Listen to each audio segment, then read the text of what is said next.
এ জীবনে না করিলাম বান্দেগি,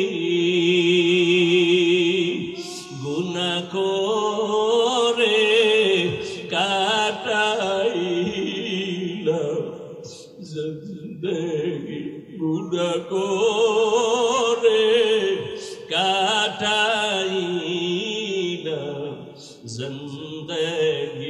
তওবা করে আবার তওবা ভাঙ্গি না, তওবা করে আবার তওবা ভাঙ্গি না। অবশেষে খাঁটি তওবা করি না। আজ আমার কপাল কেন এত খারাপ? সন্তানের অভাবে পড়িয়া আজ আমি একটা জিনার জন্য রুমের মধ্যে আটকায়া গেলাম। আমার মাওলা কি আমার ইজ্জত রক্ষা করবেন না? মহিলার কান্না এত বিভোর, রহমতের নবী হাদিসে ঘটনা উল্লেখ করেছেন। ওই মহিলার কান্না ওই বড় জিনাকারের অন্তরের মধ্যে দাগ কেটে গেল।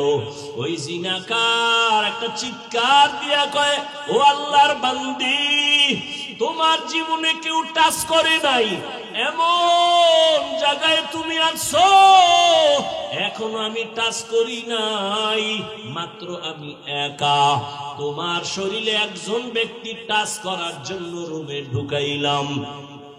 একজনের কারণেই যদি তুমি আল্লাহর আযাবের ভয় পাও, তো আমি বান্দা তো জীবনে একটা না দুইটা না কত শত শত জিনা করেছি। আমার এই চোখ দিয়া কত জিনা করেছি, জবান দিয়া জিনা করেছি। মনে হয় যেন আমার পশমের গোড়ায় গোড়ায় গুনার আগুন লাগানো। এই জীবনে কত অন্যায়, কত অন্যায়, এই জীবনে কত বেগানার সাথে কথা বলেছি। আমি একজন আর দুইজন না কত শত গুনাহ করেছি, জিনার শিকার করেছি। ওরে তুমি যদি এক জায়গায় আইসা এখনই কান্না করো আল্লাহর ভয়, আমার তো গলায় রশি লাগাইয়া কান্না করা দরকার। ও আমার কলিজার যুবক, ওরে আল্লাহর বান্দি যদি এত ভয় কান্না করে, আর ওই যুবক যদি তওবার জন্য তৈরি হইয়া যায়, ওরে যুবক কান্না কইরা বলে, ও বোন, টাকার বান্ডিল নিয়ে যাও, আর আমাকে দেওয়া লাগবে না, আমি তোমার শরীরে আর কাজ করব না, তুমি তোমার চরিত্র সতীত্ব নিয়ে তুমি যাও, সন্তানের মুখে গিয়া খানা দাও, আমি আর তোমার শরীরে হাত লাগাবো না। তবে তোমার মনে হইল তুমি আল্লাহর পেয়ারা বান্দি,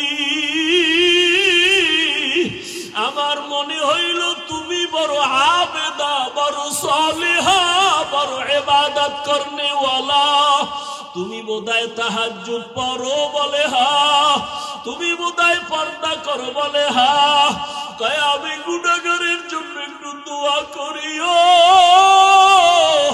ওরে তুমি যদি আমার মাওলার জাহান্নামের আযাবের ভয় যদি তুমি কান্না করো, জানি না ওই জাহান্নাম জানি কত ভয়ঙ্কর, আল্লাহর আদালত না জানি কত ভয়ঙ্কর। মহিলা বলে, হ্যাঁ আল্লাহর আযাব বড় ভয়ঙ্কর।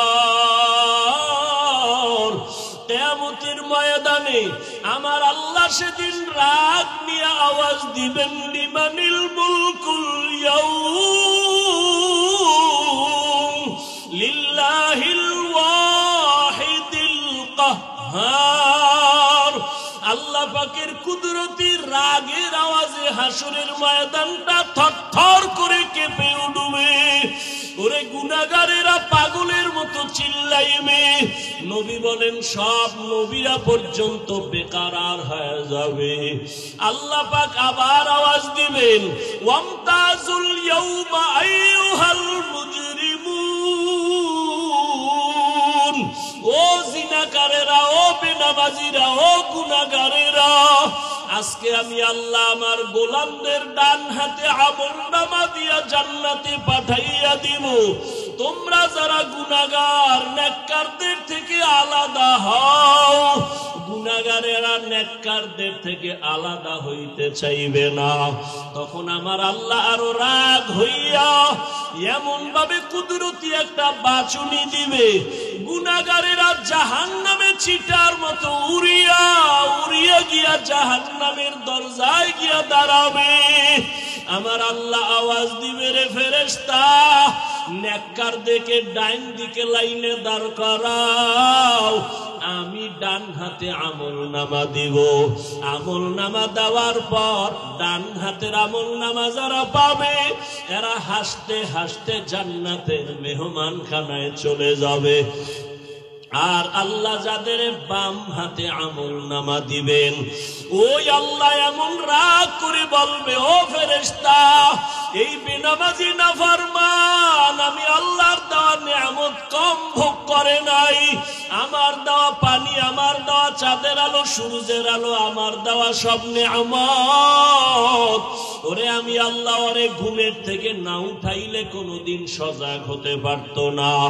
এই বান্দা আমার নিয়ামত পাওয়ার পর আমার দেওয়া চক্ষু দিয়া বেগানার দিকে তাকাইছে, আমার দেওয়া জবান দিয়ে আমি আল্লাহরে ডাকি নাই, বেগানার সাথে ঘন্টার পরে ঘন্টা গুনাহের কথা বলছে।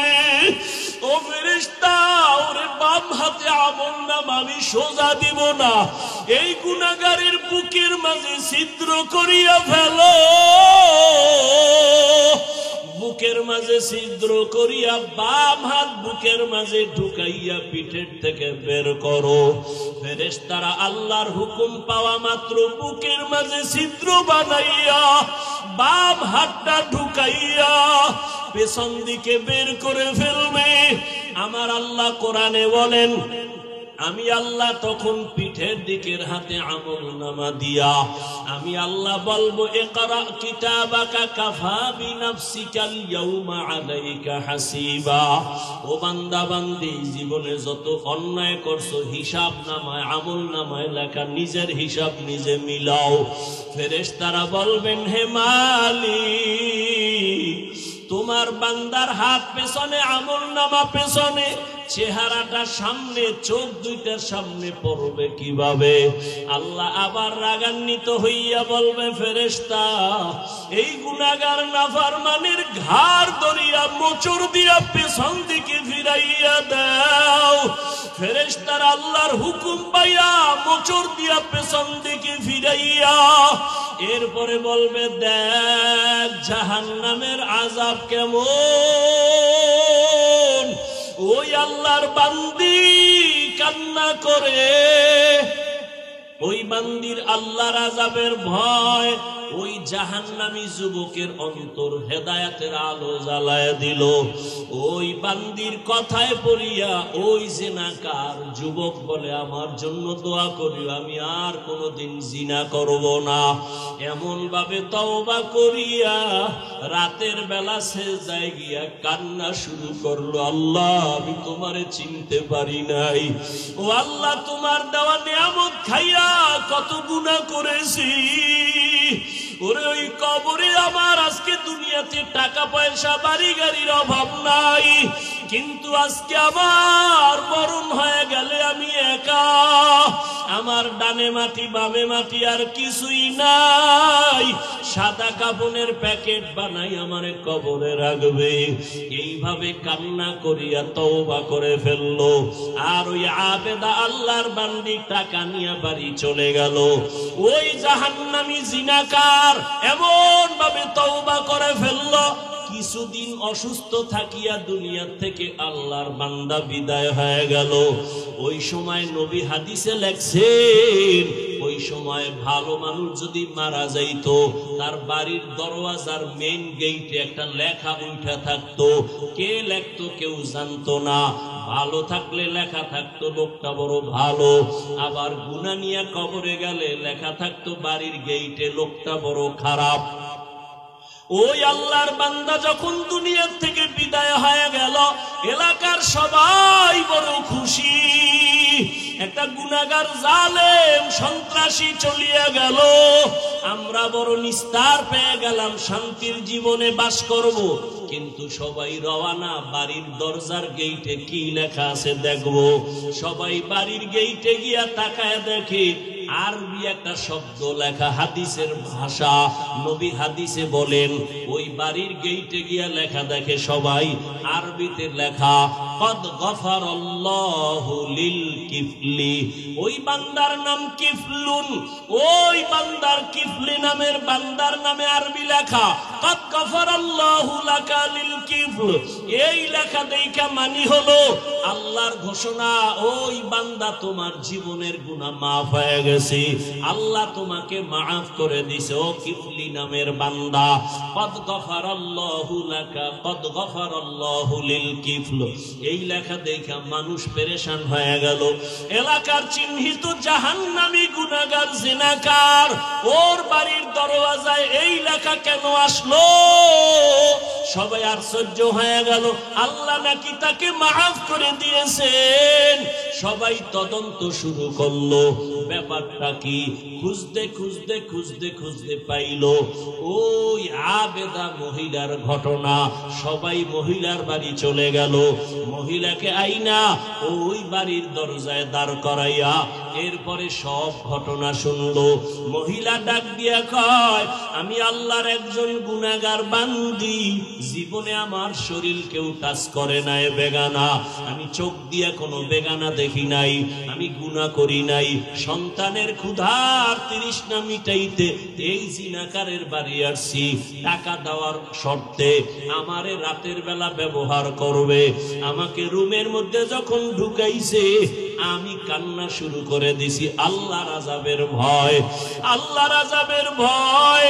আল্লাহ কোরআনে ওয়াদা করেন, যারা আমার আদালতে দাঁড়াইয়া হিসাব দেওয়ার ভয়, যারা গুনাহ থেকে নিজেকে বাঁচাবে, তওবা করবে, আল্লাহর কাছে বলবে, হে মালিক,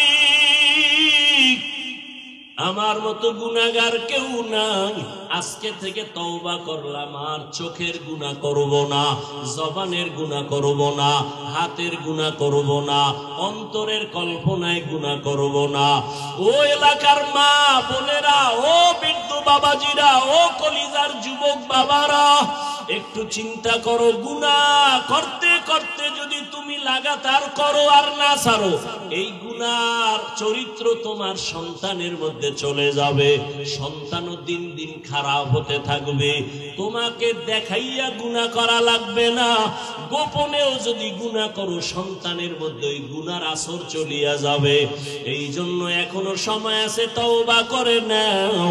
ও পর্দার আড়ালের মা বোনেরা, আল্লাহর কাছে তওবা করেন।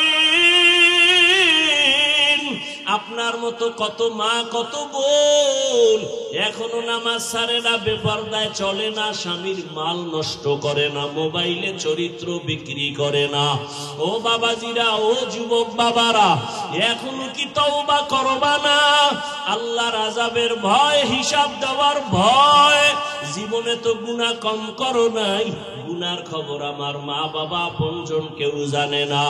আল্লাহ জানিয়াও রাগ করে সম্মানের জায়গা থেকে ফালাইয়া দেয় নাই। এখনো তওবা করো আর মনে মনে আমার আল্লাহকে ডাকো, ও দয়ার মালিক, জীবনে কত গুনাহ করেছি আমার কেউ জানে না, মাওলা তুমি জানিয়া রাগ কইরা সম্মানের জায়গা থেকে ফালাইয়া দাও নাই। ও আল্লাহ, গুনার কারণে তুমি খানা বন্ধ করো নাই, গুনার কারণে তুমি কারো সামনে ইজ্জত নষ্ট করো নাই। আজকে থেকে তওবা করলাম, আর গুনাহ করব না। দুনিয়াতে একটা বেতের বাড়ি সইতে পারি না, একটা মশার কামড় সইতে পারি না। ওরে গুনাহ নিয়ে কবরে গেলে জাহান্নামের গরম, ওই কবরে মাটির চাপ, সাপ বিচ্ছুর কামড় কেমনে সহ্য করবা?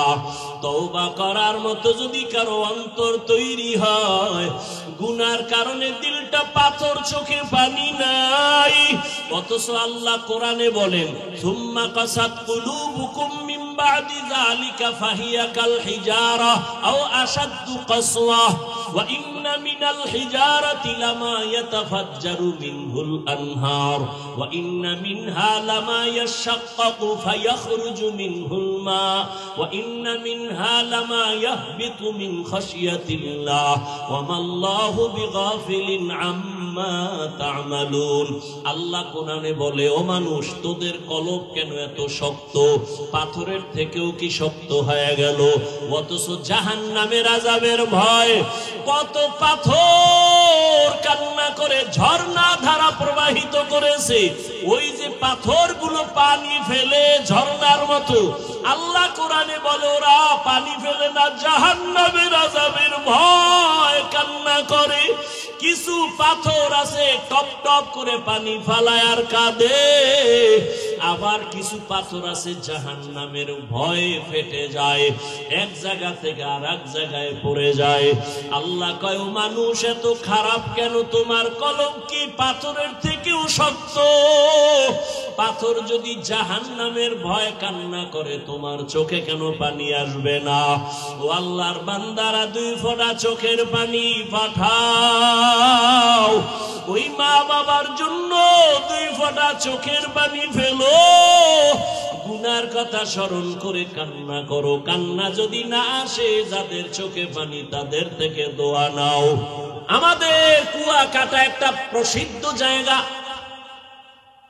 এখানে যত দর্শনার্থী বাড়ে, তত গুনার আড্ডাও বাড়ে, মদের আসর বাড়ে।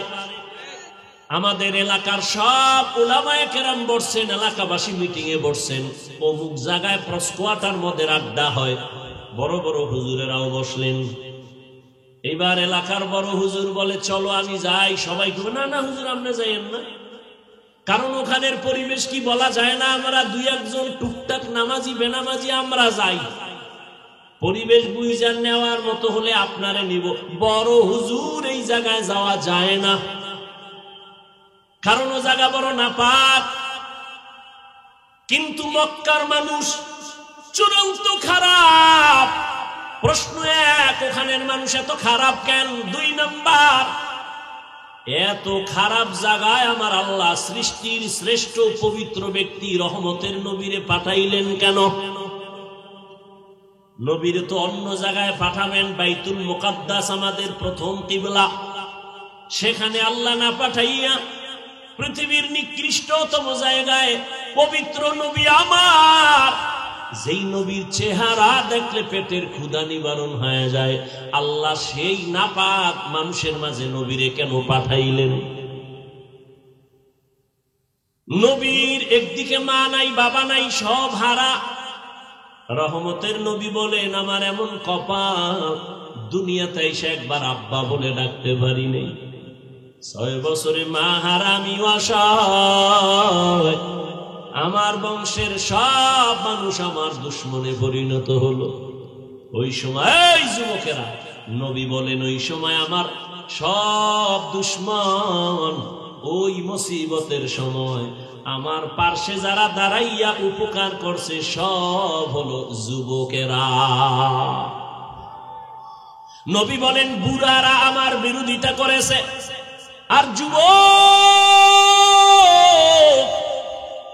আমি মুহাম্মাদের উপকার করেছে। ও আলীপুরের যুবক, ও কুয়াকাটা এলাকার যুবক, রহমতের নবী খুশি হইয়া কয়, আমার মা নাই, বাবা নাই, আমি বড় অসহায় এতিম। ওই সময় সব আমার দুশ্মন, ওই সময় আমার পার্শ্বে এসে সহযোগিতার জন্য দাঁড়াইছে কারা? যুবক।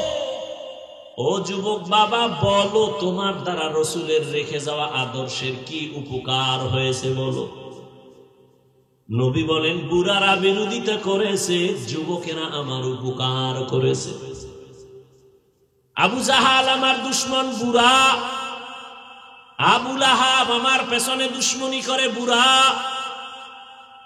উতবা আমার পেছনে দুশ্মনী করে বুড়া, সায়েবা আমার পেছনে দুশ্মনী করে বুড়া। উপকার করছে কারা? যুবক। কোন যুবক? 7 বছরের একটা সন্তান, 11 বছরের মাঝখানে কেউ বলে 8, কেউ বলে 9, কেউ বলে 11 বছর। এই বয়সের একটা সন্তান দৌড়াইয়া রহমতের নবীর হাতে হাত লাগাইয়া কালেমা ভরিয়া কয়, নবী, কেউ যদি আপনার সাথে না থাকে, আমি 7 বছরের সন্তান আপনার হাত বলিয়ান করার জন্য, আমার জীবনটা কোরবান করার জন্য ওয়াদা করলাম। কয় বছর? 7 বছর থেকে 11 বছর। নবী কয়, আমার কলিজা ঠান্ডা হয়ে গেছে। কেন? এতদিন তুমি ছিলা আমার চাচাতো ভাই, এখন তুমি আমার সাহাবী, কিছুদিন পরে এই সাহাবী হবে নবীর জামাতা। এতটি পরিচয় দেওয়ার পরে নামটাও কইতে পারবেন নি? আলী কি আপনার ছোট ভাই নি? একটু সুন্দর ফিরে কইবেন না? হযরত আলী রাদিয়াল্লাহু তাআলা দেখছেন নি? আনহু কি? আর মহিলা হইলে হবে আনহা, পুরুষের বেলায় আনহু। হযরত আলী রাদিয়াল্লাহু তাআলা আনহু, মহিলা সাহাবিয়া আয়েশা রাদিয়াল্লাহু তাআলা আনহা। একজনের নাম আবুল কালাম, আপনি ডাক দিয়েছেন এই কাইল্লা। এটা সুন্দর হইছে। প্রত্যেকটা জিনিসের একটা আদব আছে, আদব আছে না? লিকুল্লি শাইইন জিনাতুন ফিল ওয়ারা ওয়া জিনাতুল মারই তামামিল ইতামামুল আদাবি আজ খোদা খাহি মে তৌফিক আদব বে আদব মাহরুম গাশত আজ ফজলে রা। কথা কোন জায়গায় দেহেনে ঢুকছি মনে আসেনি? কোন একজনে কোন? হ্যাঁ, মাশাআল্লাহ মাশাআল্লাহ। ওই 9 বছরের বালক কই? সিংহাসনে বসে আছে, বৈশাই একটা ভূমিকা রাখছে, কয় জবাব পরে আগে শোন, এলেমের সম্মান এমনই হয়। ওই হযরত আলী 7 থেকে 11 বছর রহমতের নবীর হাতে হাত লাগাইয়া এমন দামি হয়ে গেলেন, রহমতের নবী একটা কলিজা দিয়া দোয়া করলেন, আনা দারুল হিকমা ওয়া আলিয়ুন বাবুহা। ও আল্লাহ, আমি হলাম ইলমের ঘর, আর এই ইলমের দরওয়াজা আমার আলী। আরো আস্তে করে বলেন, কি আওয়াজ দেন? মুসলমানের একটা আওয়াজ, ঘুমন্ত মানুষ সজাগ হয়ে যাবে। ও দেশ স্বাধীন করছেন, এই জন্য আওয়াজ কমে গেছে। দেশ স্বাধীন করে নাকটাই না ঘুমাইতেছেন, আর চট্টগ্রামে আইনজীবীর গলা কাটে। হ্যাঁ, আমি ঢাকায় বলেছি, ও জাতি, মুসলমান তো স্বাধীন বলে নাক টেনে ঘুমাবে ওই দিন যেদিন হবে ইসলামের স্বাধীন। এরা যুবক, মুসলমান তো ওই দিন নাকি তাল লাগায়া স্বাধীন স্বাধীন করে ঘুমাবি যেই দিন এই ময়দানে গ্রামে গঞ্জে উলামায়ে কেরাম সিনা টান করে কোরআনের কথা বলবে, কোন সুদখোর বেনামাজির অনুমতি নিতে হবে না যেদিন। মুসলমান তো স্বাধীনভাবে ঘুমাবা সেই দিন এদেশের মসজিদ আর মাদ্রাসার কমিটির মধ্যে বেনামাজি থাকবে না যেদিন। तो कुजा सुन्नते अहमद कुजा बाहा मोहम्मद कैबुअद ने सुबतोरा মান আহাব্বা সুন্নতি কওলে রাসূল মাজদায়ে কানা মাই হাম কুন কবুল। শিয়াল আছে না, শিয়াল, শিয়ালের মুরগি দিছে আমানত 3 দিন। কয়দিন? শিয়াল পণ্ডিত 3 দিন মুরগি আমানত। শিয়াল কয় দোয়া চাই না ফসাই 1 সেকেন্ড তো রাখা যাবে না, জিন্দাও পাইতে না মরাও পাইতে। শিয়ালের হাতে মুরগি রাখলে যেই অবস্থা হবে ভালো করে মুখস্থ করো হে মুমিন। শিয়ালের হাতে মুরগি রাখলে যা হবে, ধর্মের চাবি সুদখোর বেনামাজির হাতে রাখলে তাই হবে। সুদখোর বেনামাজির হাতে ধর্মের চাবি রাখলে ওই দশা হবে। বলেন তো রাখছে কারা? জিব্রাইল। কারা রাখছে? আমরা কিন্তু কষ্ট লাগে না? ভোটের আগের রাইতে কুত্তার পায়খানা খাইছেন টাকা বইলা, আমরা কিন্তু কষ্ট লাগে না? স্লোগান দেন ইসলাম চাই, আর ভোটের আগের রাত্রে নাপাক টাকা খাইয়া কেবলা ঘুরাইয়া দেয়। কথা ঠিক?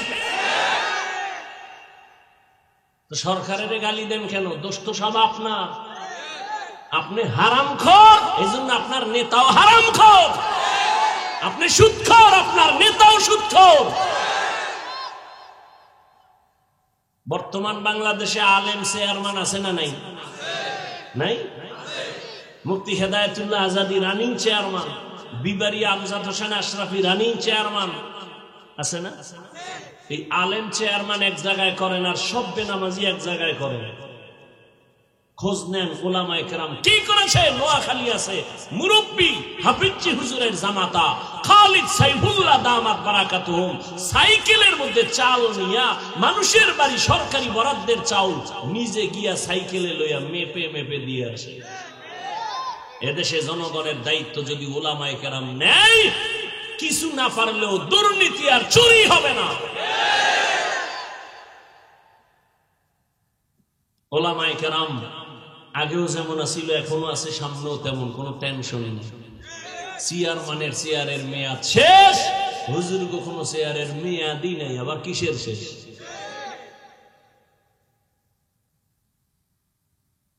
আল্লাহ হেদায়েত দান করুন। নাক টেনে ঘুমায়েন না, কাফনের কাপড় হাতে রাখেন, ডাক আসলে আবার যেতে হবে। জালেমের বিরুদ্ধে আন্দোলন একবার না বারবার করতে হবে। কোন জালেমকে কথা বলার সুযোগ দেওয়া হবে না, সত্যিকার অর্থে সুযোগ দেওয়া হবে না, সোচ্চার থাকতে হবে। জালিমের বিরুদ্ধে আন্দোলন একবার নয় বারবার। কোন জালেম যদি আলেমের সাথে বেয়াদবি করে, আস্তে লিস্টি করেন, কি বলে রেকর্ড করেন, আবার আন্দোলন হবে জালেমের বিরুদ্ধে। আল্লাহ হেদায়েত দান করুন। সরমনাই বলে আসছি না, 2 গরুয়ে ধান খায়, মালিকে বেত লইয়া এক গরুর উপরে পিডান দিছে, আর এক গরু দৌড়। জিজ্ঞাসা তুই দৌড়াও কেন? এর পরের সিরিয়াল আমার। বুঝছেন? আর বাংলাদেশ কিন্তু এটা বাংলাদেশ, এটা বাংলাদেশ, বুঝলেন? আপনাকে কেউরে দরকার নাই, আলিয়া মাদ্রাসাও লাগবে না। শুধু আমরা কওমিওয়ালারা বাঁশের লাঠি লয়ে যদি শিক্ষক ছাত্র মাঠে নামি, সমস্ত নাস্তিক বেঈমান গুলো কথা বলার আগে আলেমের অনুমতি নিতে হবে। সাবধানে চইলে, আর বুকের পাটা থাকলে সামনে দাঁড়ায়েন। ওলামায়ে কেরাম, ওলামায়ে কেরাম মরতে জানে, মারতে জানে, কিন্তু কোন বেঈমান আর নাস্তিকের সামনে মাথা নত করতে জানে না।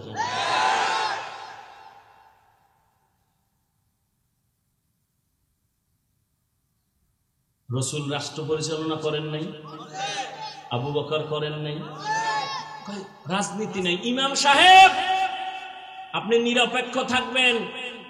আমি বলি যুবকরা আবার সোজা হও, আওয়াজ দাও।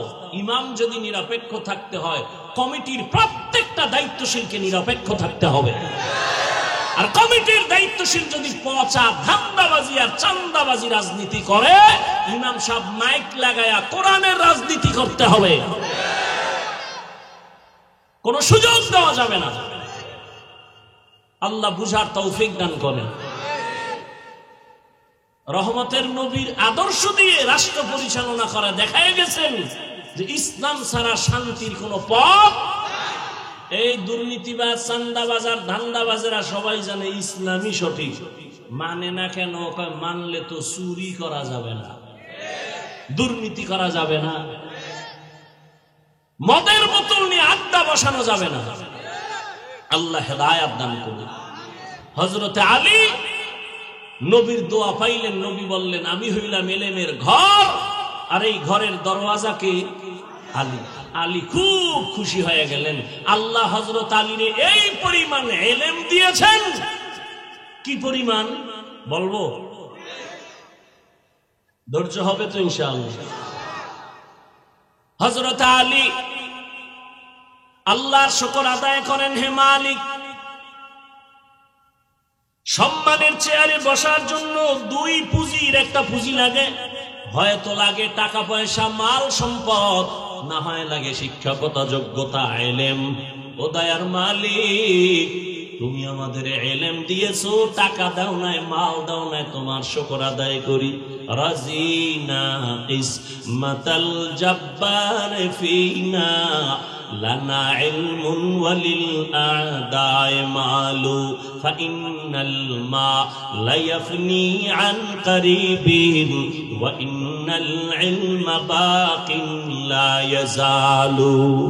হযরত আলী ডাক দিয়া বলেন, ও আল্লাহ, আমাদের টাকা পয়সা দেন নাই, ইলম দিয়েছেন, শুকর আদায় করি, কারণ টাকাওয়ালার টাকা আজ আছে কাল থাকবে না। কথা বলেন না কেন? দেখছেন না কই বিল্ডিং ওয়ালা রাখা সুন্দরবনে ঘুমায়, দুদক নোটিশ দিছে, এত টাকা পাইছো হিসাব দে, ঘুম হারাম। তুই 10 তলা বিল্ডিং এর বাহাদুরি করে লাভ কি যদি কপালে ঘুম না থাকে? সুইস ব্যাংকে টাকার পাহাড় করে লাভ কি যদি ওই টাকা আমার পরিবারের কেউ ভোগ করতে না পারে? নাম বলবো না, যাদের টাকায় বাংলাদেশটা তাজা হয়, এইরকম টাকাওয়ালা 6-7টা ভাই, কিন্তু কপাল বড় খারাপ। যাদের টাকায় বাংলাদেশ তাজা হয়, সরকার পর্যন্ত চলে, এদের মা কয়েকদিন আগে মারা গেছে, কপাল খারাপ। এত টাকা, এত ক্ষমতা, কিন্তু মায়ের জানাজায় সুযোগ থাকছিল, তারপরও যায় নাই, ধরা খাওয়ার ভয়ে। এর নাম কি? কপাল, কপাল, কপাল, কপাল। এর নাম কি? কপাল। এই টাকা পয়সা দিয়ে কি লাভ হবে রে বাবা? ও যুবক, এজন্য হযরত আলী বলেন, আমরা ইলম পেয়েছি, টাকা পাই নাই, দুঃখ নাই। কেন? টাকাওয়ালার টাকা আজ আছে কাল থাকবে না। ইলম ওয়ালার ইলম যখন সিনায় ডুববে, আর ইলম বিদায় হবে না। ভালো করে মনে রাখবেন, টাকাওয়ালার টাকা আজ আছে কাল থাকবে না। কোটি টাকার মালিক দেখো, অভাব হয় না দূর, গরিবে ঘুমায় আরাম করে মনটা বাহাদুর। ফেরাউনের লাশটা দেখো মিশর জাদু ঘরে, খায় না মাটি, পোকা মাছি সবাই ঘৃণা করে। হৃদয়ে থাকিবে যার নম্রতা সাদা, রহমত আসিবে সেথা প্রভুর ওয়াদা। বড়র বাড়াই থাকলে দিলে রহমত আসবে না, নিজেকে নিজে ছোট মনে করিও সদা। উঁচু জমিন থেকে পানি নিচু জমিনে যায়, তেমনি খোদার রহমত আসে নম্রতার হৃদয়। ভোগবিলাসের বাড়ি গাড়ি পরে রবে সব, ভোগবিলাসের বাড়ি গাড়ি পরে রবে সব। থাকতে সময় স্মরণ করো আল্লাহ আমার রব, থাকতে সময় স্মরণ করো আল্লাহ আমার রব। এরে নবীর আশিক হযরত আলী বলেন, ইলম পেয়ে খুশি, টাকা চাই না, কারণ টাকাওয়ালার টাকা আজ আছে কাল থাকবে না। ইলম ওয়ালার ইলম সিনায় ঢুকবে, আর ইলম বিদায় হবে। তবে এখানে ছাত্রদের জন্য একটা পয়েন্ট আমি বলে রাখি, ও আমার কলিজার ছাত্র বাবারা, ইলম সিনায় ঢুকবে, ও স্কুল কলেজের ছাত্র, ও মাদ্রাসার ছাত্র বাবারা, জ্ঞান যখন তোমার ভেতরে ঢুকবে বিদায় হবে না, হবে না, হবে না ফাইনাল। তবে ভয় কখনো কখনো এলেমটাও চলে যাবে। কেন? দুইটা বেয়াদবি করলে। কি? এক নাম্বার, এলেমের সাথে যদি বেয়াদবি করো এলেম থাকবে না। দুই, এলেম যারা শিখায় এই এলেম ওয়ালাদের সাথে যদি শিক্ষকের সাথে বেয়াদবি করো তো এলেম তোমার মধ্যে থাকবে না। তুমি একদিন দেখবা অনেক বড় আলেম, এক সময় দেখবা তোমার জিহনের মধ্যে কোনো আয়াত নাই, কোনো এলেম নাই। বড় কঠিন কথা। ও আমার ছাত্র বাবারা, আমরা জীবনে মাদ্রাসায় পড়েছি, জীবনে ছোটবেলা থেকে আমার বাবা কোনদিন একটা ফুল প্যান্ট কেন হাফ প্যান্টও পরার নাই, লুঙ্গি আর পাজামা পরছি, আর এই গোল জামা বড়টাই পরছি, কানি ফারাও পরি নাই। কিন্তু একটা বাংলা লেখা পাইলে ওই কাগজটা সম্মান করে সম্মানের জায়গায় রাখি। আর ও ছাত্র বাবারা, ওই বাংলা পৃষ্ঠার বইয়ের পৃষ্ঠা ছিঁড়া তুমি জোতার মধ্যে ঢুকাইয়া পরীক্ষার হলে যাও নকল করার জন্য। যেই বিদ্যা দিয়া তুমি এখন শিক্ষিত, সেই বিদ্যার পৃষ্ঠা তুমি ছিঁড়ে চুরি করে নকল করেছো, তাহলে তোমার রেজাল্ট কি? ছাত্র জীবনে বিদ্যা চোর, চেয়ারে বসলে হবে সরকারের টাকা চোর। এলমেরা এজাজু করদন বেহিসাব, খলকেরা দাদন জওয়াবে বাসওয়াব। টাকাওয়ালার টাকা আজ আছে কাল থাকবে না, এলেমওয়ালার এলেম সিনায় ঢুকবে বিদায় হবে না। তবে বিদায় হতে পারে না, পারে না। শিক্ষকের সাথে বেয়াদবি করলে এলেম থাকে না।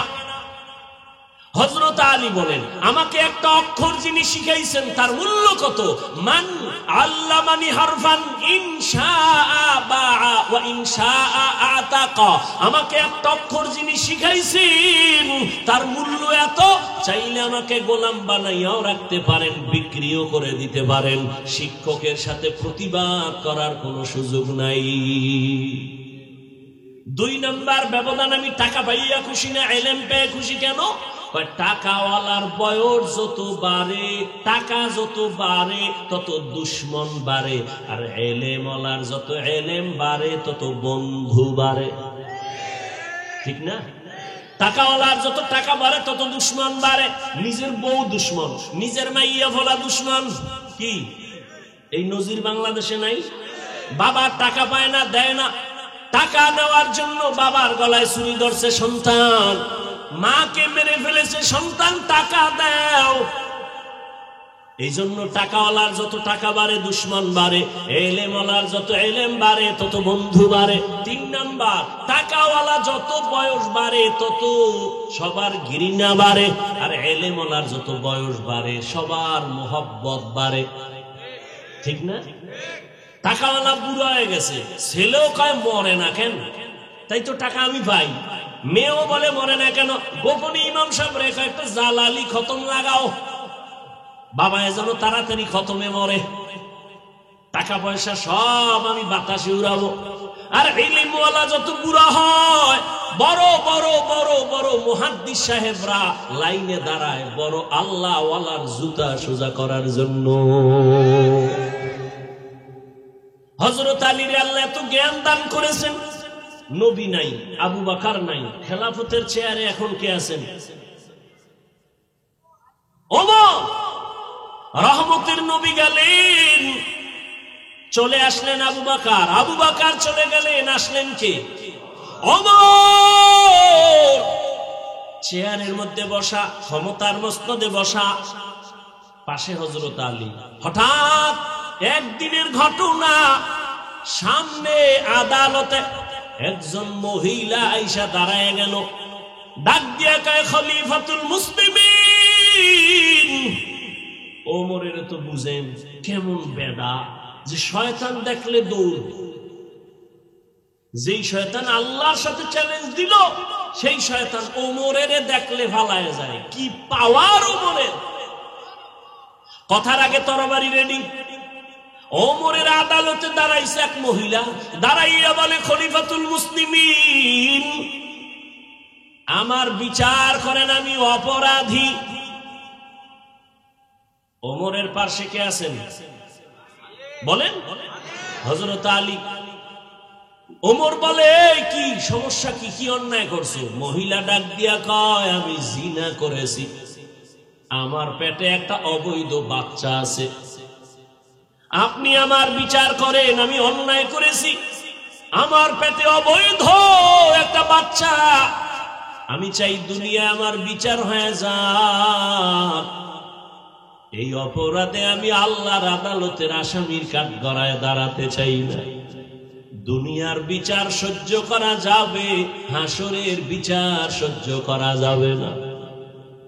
ওমর কয়, এত বড় অপরাধী জল্লাদ, তরবারি কই? আলী তাকায় দেখে যে এখন মাইরেই ভালাই। হযরত আলী খলিফাতুল মুসলিমিন ওমরকে বললেন, ওই যে নবী দোয়া করছে, আলীর জ্ঞান বাড়ায় দাও, আলী আমার এলেমের দরজা। খলিফাতুল মুসলিমিন করেন কি? কয়, ওরে জবাই করুন। একটু থামেন। কেন? কয়, খলিফাতুল মুসলিমিন, এখন ওই মহিলাটাকে যদি হত্যার আদেশ দেন, মহিলা অন্যায় করেছে ঠিক আছে, কিন্তু গর্ভের বাচ্চার কি কোনো অন্যায় আছে? কয় নাই। তাহলে বাচ্চার উপরে বেইনসাফি হবে না? ওমরের মাথা ঘুরে গেছে। আলী, ফয়সালাটা আপনিই করেন। হযরত আলী বললেন, এই আম্মা জান, দিব্যি আরামে নিশ্চিন্তে আপনি বাড়ি চলে যান, বাড়ি যাইয়া আরামে খাবেন আর ঘুমাবেন। দীর্ঘদিন আপনি সন্তান রুষ্টপুষ্ট করার জন্য খানা খাবেন, সন্তান যখন দুনিয়াতে আসবে লালন পালন করে বড় বানাবেন। এক পর্যায়ে সন্তান যখন নিজের পায়ে দাঁড়াবে, এই গর্ভের সন্তান নিজের কদমে যখন চলা শিখবে, জ্ঞান হবে, ওই সময় আপনি আসবেন আদালতে, তখন আপনার একার বিচার করা হবে, সন্তানের উপরে কোনো জুলুম করা হবে না। ওমর ডাক দিয়ে কয়, লাউলা আলিউল্লাহ লাকা ওমর, আল্লাহর কসম, আজকে যদি আলী তুমি না থাকতা আমার পাশে, আমি যেই ফয়সালা দিছিলাম, আমার এটাই জাহান্নামের কারণ হয়ে যেত। আলী, তোমার দোয়া কাজে লাগছে, রাসূল দোয়া করেছে, তুমি ইলমের দরওয়াজা, আজ সেটা প্রমাণ হয়ে গেল। ইলমের সম্মান, ইলমওয়ালার সম্মান। আলীপুর বাজারে বিল্ডিং এর অভাব নাই, কিন্তু আল্লাহর কসম, একটা বিল্ডিং এর ওই পরিমাণ দাম নাই কোরআনওয়ালা টিনের ঘরের যেই দাম। কোরআনের কারণে এত দাম, ঠিক এই মজলিসটারও কোরআনের বরকতে এই দাম। ঠিক ওই কোরআনের ইলমের কারণে আল্লাহ আমাকেও সে সম্মান দিয়েছেন, একমাত্র কোরআনের কারণে, টাকার কারণে না, ক্ষমতার কারণে না, একমাত্র আল্লাহর দেওয়া কোরআনের ইলমের বরকত। বাচ্চা হারুন রশিদ প্রশ্ন করলো, আমি জাহান্নামী নাকি জান্নাতি, জবাব দাও। 9 বছরের বালক দাঁড়ায় গেল, সিংহাসনে বসলো। আল্লাহ তাআলা তাকেও ইলমের ভান্ডার খুলে দিয়েছেন। বড় বড় আলেমরা তাকায় আছে, 9 বছরের বালক আবার কি বলবে? মাওলায় ক্ষমতা দিলে হয় না, হয় না? ইলমেরা এজাজু করদন বেহিসাব, খলকেরা দাদন জওবে বাসও। বাচ্চা হারুন রশিদ একদিকে রাষ্ট্র চালায়, অন্যদিকে বাচ্চা হারুন রশিদ একজন বড় বুজুর্গ। জানা থাকলে বলেন, হারুন রশিদের বউয়ের নাম কি? জুবায়েদা খাতুন। কে সেই জুবায়েদা? মক্কায় যাবেন, এখনো সেই জুবায়দার নামে বিশাল বড় পানির ড্রেন আছে, নাম হলো নহরে জুবায়দা। এই ক্ষেত্রে আমি পর্দার আড়ালের আম্মা জান ও বোনদেরকে বলি, ও পর্দার আড়ালের আম্মা জানেরা, বোনেরা, বড় ক্ষমতাওয়ালা বাদশাহ হারুন রশিদ, কিন্তু তার স্ত্রীর কত পাওয়ার। কিন্তু জুবায়দা এমন একজন আল্লাহর গোলাম, হলো আল্লাহর বান্দি, কোরআনে হাফেজা। সুবহানাল্লাহ কোন কোরআনে। শুধু কি তাই, এই জুবায়দার কাজের মহিলা 100। কত? প্রত্যেকটা কাজের মহিলা কোরআনে হাফেজা।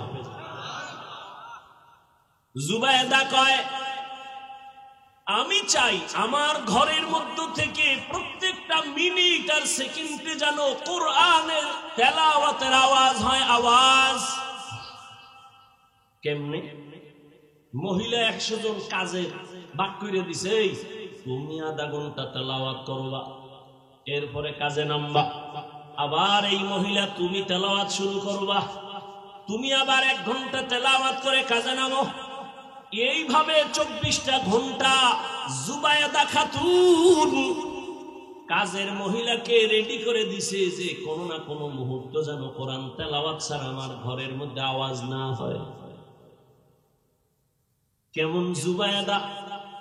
আর আমগো ঘরের আম্মাজান বোনদের কাজের লোকের কি হালাত! কত কপাল পোড়া আমরা! ঘরের মধ্যে কোরআন শরীফ আছে, কিন্তু কোন কপাল পোড়া এমন আছে 20 বছর হইছে, একটা দিন খুইলাও দেখলো না যে কোরআনটা কেমন। এত বয়ান করে হুজুরেরা, দেখি ভিতরটা কেমন। ওরে কোরআন তো এমন একটা কিতাব যেটা খুইলা শুধু তাকায় দেখলেও সওয়াব। ওই যে একটু আগে বলছি বাইতুল্লাহ দেখলে ঠিক কোরআন দেখো সওয়াব। নবী বলেন, কোরআনের উপরে আঙ্গুল দিয়ে টেনে টেনে তাকাইয়া তাকাইয়া যদি কোরআন তেলাওয়াত করো, চোখের পাওয়ার কোনদিন নষ্ট হবে না। আল্লাহর কোরআন এত মজার, যার কণ্ঠ যত সুন্দর তার তেলাওয়াত তত। দুনিয়াতে কত কথা শুনি, কবিতা শুনি, 1 বার 2 বার 3 বারের বেশি ভালো লাগে না। আর আমার আল্লাহর কোরআন যত শুনি ততই অন্তরে চুম্বুকের মতো টানে। কথা ঠিক নি? কিন্তু কপাল বড় খারাপ, ওই কোরআন পড়ানোর জন্য বাবারও ফিকির নাই, মায়েরও ফিকির নাই। এরে আল্লাহর বান্দা, নিজে আলেম হতে পারলেন না, একটা সন্তানকে কোরআন পড়ায়ও যদি বাসায় আসলে শুনতেন, ও বাবা একটু কোরআন তেলাওয়াত কর, সূরা ইয়াসিনটা তেলাওয়াত কর। যেই ঘরে ফজরের নামাজের পরে কোরআন তেলাওয়াত হবে, সূরা ইয়াসিন তেলাওয়াত হবে, ওই ঘরের মধ্যে আমার আল্লাহ ফেরেশতা দিয়া পুরা বাড়ি পাহারা দিবে। জুবায়দা স্বপ্ন দেখছে, বাইতুল্লাহর সামনে দাঁড়াই আছে জুবায়দা। কেমনে দেখছে? স্বপ্নে। খুব খেয়াল করেন, জুবায়দা খাতুন স্বপ্নে দেখে বাইতুল্লাহর সামনে দাঁড়ানো, আর সারা দেশের মানুষ আইসা জুবায়দার সাথে অপকর্ম করে, জেনা করে। খারাপ না? ভালো? খারাপ দেখছে, তাই তো? স্বপ্নের ব্যাখ্যাকারী আব্দুল্লাহ ইবনে সিরিন রাহমাহুল্লাহ তার কাছে গেছে, লোক পাঠিয়ে দিছে, যাও এই খাদেমা স্বপ্নের ব্যাখ্যা নিয়ে আসো। আমি বাইতুল্লাহর সামনে দাঁড়ানো, মানুষগুলো এসে আমার সাথে অপকর্ম করে, জিনা করে। তবে স্বপ্নের ব্যাখ্যা নিতে গিয়ে আমি জুবায়দার নাম কইবা না, কইবা একজনে দেখছে। গেছে খাদেমা, যায় বলে এক বড় ব্যক্তি স্বপ্ন দেখেছে, মহিলা বাইতুল্লাহর সামনে দাঁড়ানো, আর সারা দেশের মানুষ এসে তার সাথে জিনা করে। স্বপ্নের ব্যাখ্যাকারী কয়, কে দেখছে? নাম কয় বলা যাবে না, কয় ব্যাখ্যাও দেওয়া যাবে না, কারণ ব্যক্তি হিসাবে স্বপ্নের ব্যাখ্যা হবে ব্যক্তি বুঝা স্বপ্নের ব্যাখ্যা। একজনের স্বপ্ন দেখছে যে নবীজি সামনে পিছনে আর হে সামনে ইমাম হয়ে আছে। এটা তো শরীয়তে হারাম। রসুলের সামনে ইমামতি করা কি হারাম?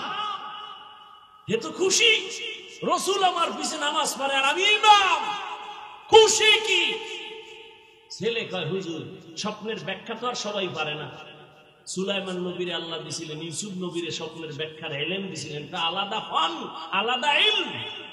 ছেলে যায় আমার আব্বু স্বপ্ন দেখছে একজন ব্যাখ্যাকারীর কাছে, কি নবী পিছে মুক্তাদি আর আমার আব্বাই কি কথা কয় না, খুশি কি? স্বপ্নের ব্যাখ্যাকারী কয় তাড়াতাড়ি কাফনের কাপড় কিন, তোর বাপে লাশ হয়ে গেছে, তোর বাপে লাশ। কারণ রসুলের ইমামতির সামনে কেউ থাকলে সেটা লাশ থাকতে পারে, জিন্দা কেউ থাকতে পারে না। কিন্তু তোর বাহিরে ইমামতি দেওয়া নাই, লাশ দেখছো, তাড়াতাড়ি কাপড় কিন। তাই হয়ে গেছে। রসুলের সামনে যায় কে? লাশ। এছাড়া যাওয়ার জিন্দা কারো অধিকার? বাইতুল মুকাদ্দাসে মেরাজের রাতে রসুল হাজির, সব নবীরাও সেখানে হাজির। আদম নবী কয় আজকের ইমামতি আমি করলে তো আমার জীবন ধন্য, সবাই চায় করবে। আল্লাহ কয় আমার রসুলের সামনে কারো ইমামতি চলবে না, রসুলকে সামনে আগায়া দাও। সেদিন থেকে রসুল শুধু ইমাম না, ইমামুল মুরসালিন। এবার কয় নাম কয় নাম কওয়া যাবে না বলে স্বপ্নের ব্যাখ্যা দেওয়া যাবে না। খাদেমা আবার দৌড় গিয়া কয় ও রানী জুবায়েদা খাতুন, নাম না বললে স্বপ্নের ব্যাখ্যা দিবে না। কয় যাও নাম গিয়া বলো। এবার নাম কইছে জুবায়েদা, কপাল খুললে গেছে। জুবায়েদা দেখছে, কয় হ্যাঁ। জুবায়েদারে গিয়া জানাই ও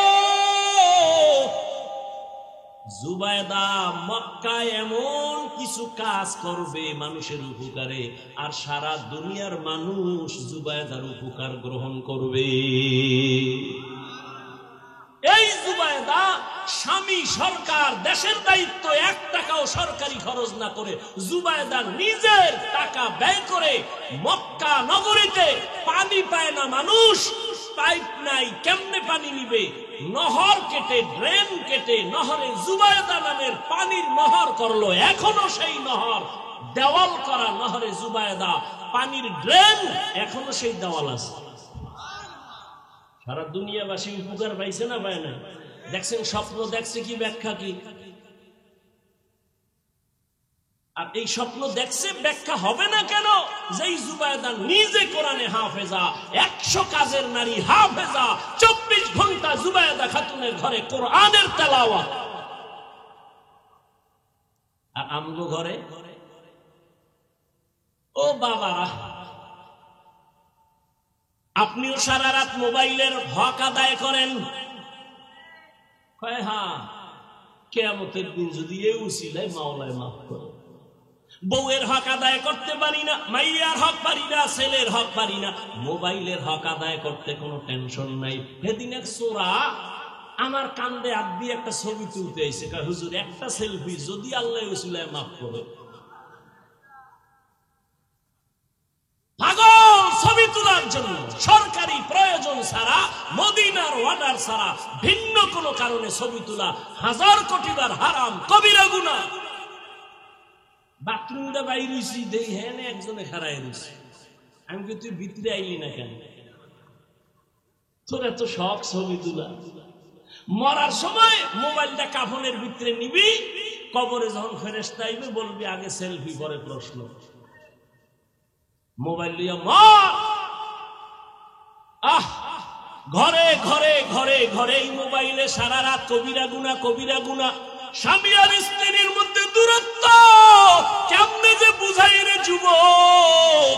এই মোবাইল কথা কয় না। স্বামী আর স্ত্রীর মাঝে দ্বন্দ্ব, এই মোবাইল। মা বাবা সন্তানের মাঝে দূরত্ব, এই মোবাইল। ছাত্র শিক্ষকের মাঝে দূরত্ব, মোবাইল। মা ছাড়তে রাজি, মোবাইল ছাড়তে রাজি না। ভাই ছাড়বে, বাপ ছাড়বে, টাকা ছাড়বে, বাড়ি ছাড়বে, মোবাইল ছাড়বে না। এই জন্য আল্লাহর কাছে বারবার দোয়া করি, হে আল্লাহ, মোবাইলের গুনাহ থেকে তুমি আমাদের পরিত্রাণ দান করো।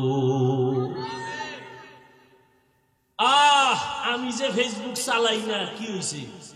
এই পুরুষে আমরা শুনছি ছোটবেলা, পুরুষ জিদ করলে বাদশা হয়, বাদশা। মহিলাগণ আর কর দরকার নেই।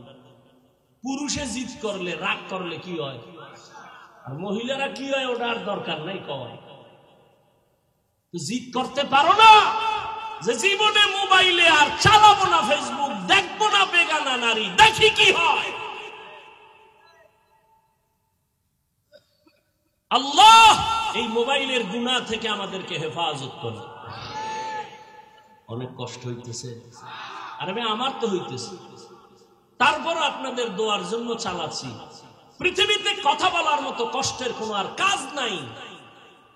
তাও যদি টাইম মতো ঘুম না হয়, বা কুত্তার মতো সারা দেশে দৌড়। এরপরে এক লাইনের মানুষ হইলে বোঝানো যায় চোখ বন্ধ করে একটা টান দিয়ে গেছি। মানুষ যদি হরেক লাইনের এক এক মেজাজের এক এক জায়গায়, কথা ঠিক না? গরম কথা কইলে কয় হুজুরের ইমান বেশি গরম, এখনো জীবন। ঠান্ডা ওয়াজ করলে কয় পরের বাড়ি খাইয়া ইমানের ভাওয়ার শেষ। কি শব্দ হুজুর কয় ভাই দাওয়াত কা আলহামদুলিল্লাহ, আমনের বাড়ি কয় নাউজুবিল্লাহ। ভাইরা আমার,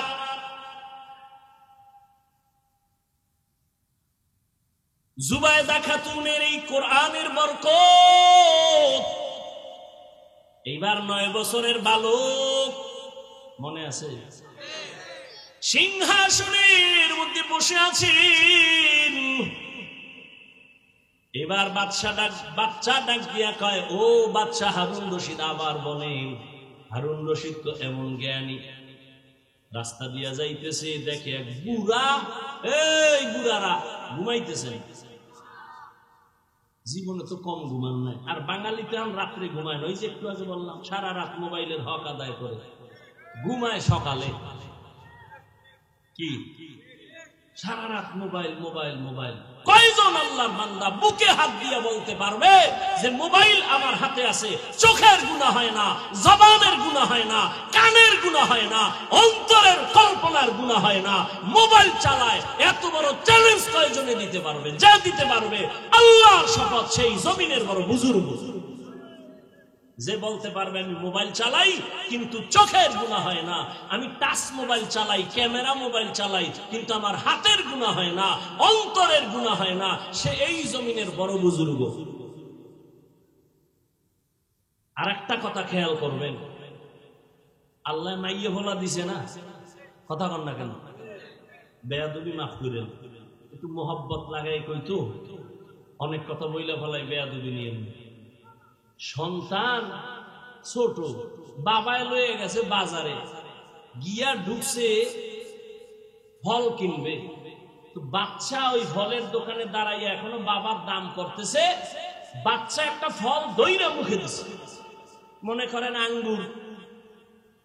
এখন যার মান আছে হের তো কাম শেষ, আর যার মান নাই, ইজ্জতের চিন্তা করে না, হে টেস্ট করতে করতে আধা কেজি খেয়ে গেছে। কয় ভাই কমলা কত? এত। মিষ্টি? দেখেন দে, এটা থুয়ে গেছে। আঙ্গুর কত? এত। মিষ্টি? কবে আনছো? দেখি, দেখো। দেখতে দেখতে মোটামুটি আধা কেজি খেয়ে গেছে। এরকম কিছু বেহায়া আছে না? এরা ডেলি যদি ফল বাজারে যায় আর ফল কিনে খাওয়া লাগবে। ছেলে, বাচ্চা ছেলে ফল যখন দইরা মুখে দিছে, ইজ্জত আল্লাহর ইজ্জত। ফল ধুইয়া বাচ্চার হাতটা ধরে ডাইরেক্ট বাসায় দৌড়, ঘরে ঢুইকা বিবিরে কয়, বিবি আমার ইজ্জত শেষ। কেন? ফলের দোকানে সন্তান হঠাৎ করে একটা আঙ্গুর মুখে দিয়ে ফলাইছে। বলো, জীবনে আকাম তুমি করছো? বউ কয় না, আমি তো কোনোদিন কারো জিনিস দইরা খাই নাই। স্বামী বলো তুমি করছো? স্বামী বলে আল্লাহর কসম আমি কোনোদিন অন্যের জিনিস ধরি নাই। স্ত্রী কয় হয়তো তুমি নয়তো আমি, বাইর করো, খুঁজো। খুঁজা খুঁজা খুঁজা খুঁজা এবার বউ হঠাৎ করে কয়, হ্যাঁ বিয়ার আগে আমার আব্বাজানের বাড়ির পাশে আর একটা বাড়িওয়ালার গাছ ছিল, আমগো বাড়িতে ঝুইকা রইছিল, ওই ডালের ফল আমি চিরা খাইছি। বুঝেননি? বুঝেননি? গাছ ভালো হলে ফল কি হবে? একটা বাবা চিন্তা করে না যে আমি যদি চরিত্র নষ্ট করি তো আমার সন্তানের মধ্যে অটোমেটিক সে চরিত্র চলে যাবে। আপনার চরিত্র আল্লাহ সন্তানের শিখান লাগবে না, অটো চলে যাবে। বুঝেন নাই? ভেরি মাইন্ড আর ডোন্ট মাইন্ড। বউ স্বামীর নাম ধরে ডাকে, স্বামীও বউরের নাম ধরে ডাকে, বউরে ডাকে এই বেবি ওয়েলকাম। বেবিও স্বামীরে ডাকে হৃদয়, পানি দাও। আল্লাহ দিছে সন্তান, কেউ ভাই নাম ধরে ডাকেন কেন? কয় ডোন্ট মাইন্ড, ফ্রি মাইন্ড।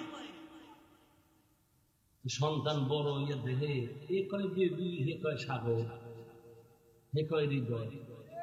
বাচ্চাও শিখছে ডাক দেখে বেবি ভাববে। কিছুদিন পর কয় হৃদয়, টাকা দে।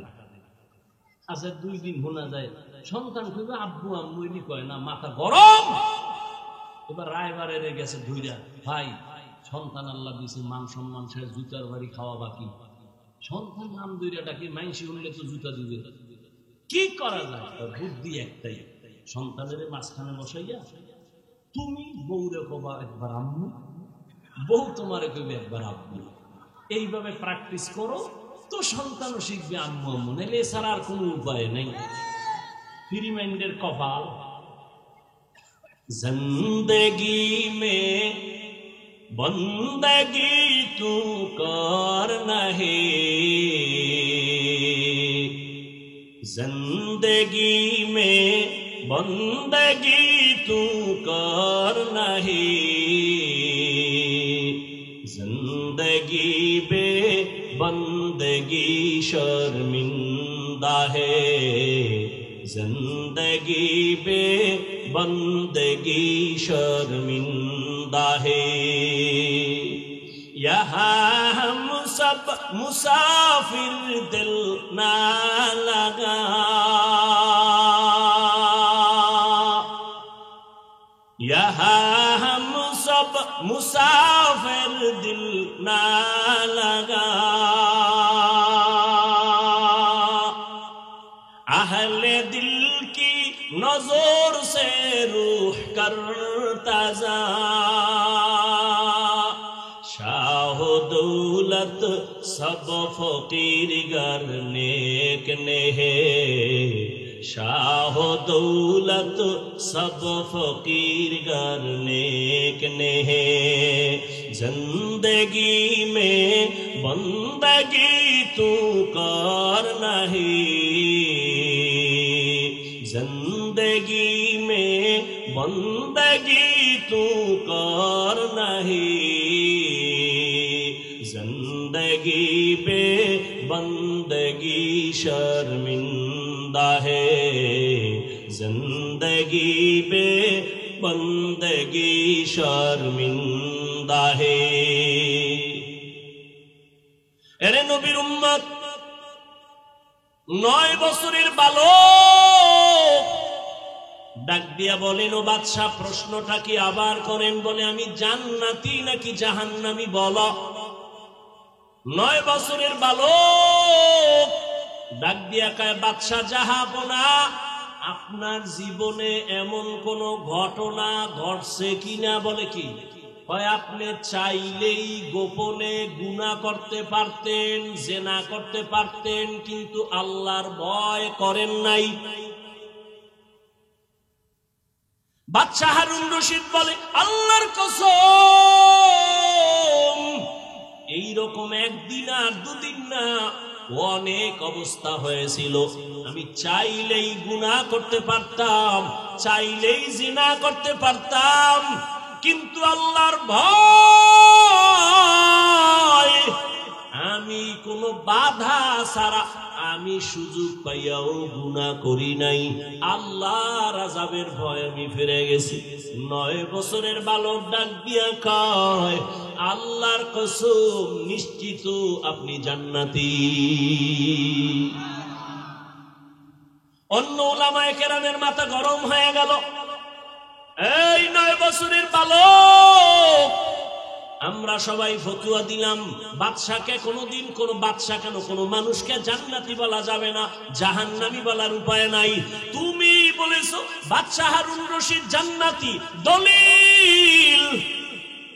বাচ্চা কয় এত টেনশন কেন, আমি আল্লাহর কোরআনের আয়াত দিয়ে দলিল দিব। বলে দাও। 9 বছরের বালক, আমি যে আয়াত দিয়ে আজকে বয়ান শুরু করেছি আয়াতটা তেলাওয়াত করে শুনাইলেন। ওয়া আম্মা মান খাফা মাকামা রাব্বিহি ওয়া নাহান নাফসা আনিল হাওয়া ফাইন্নাল জান্নাতা হিয়াল মাওয়া। ডাক দিয়া কয় আল্লাহর কসম, আল্লাহ এই আয়াতের মধ্যে ওয়াদা করেছেন যারা আল্লাহর আদালতে দাঁড়াইয়া হিসাব দেওয়ার ভয় নিজেকে গুনাহ থেকে ফিরাইয়া রাখবে, আল্লাহ ওয়াদা করেছেন তার ঠিকানা জান্নাতুল মাওয়া। हर के दारत खौफ हक दौर दिल मदाम जन्नतुल मअवा देहद राम मकाम जुज़बा हक ची जे मखाज इंसो जा फजले उआ मस्ते दर जुमला जहां। ঘুমাসতেছে আর একটু সামনে আগাবো, একটা কেচ্ছা শোনাবো। কেচ্ছা শুনবেন?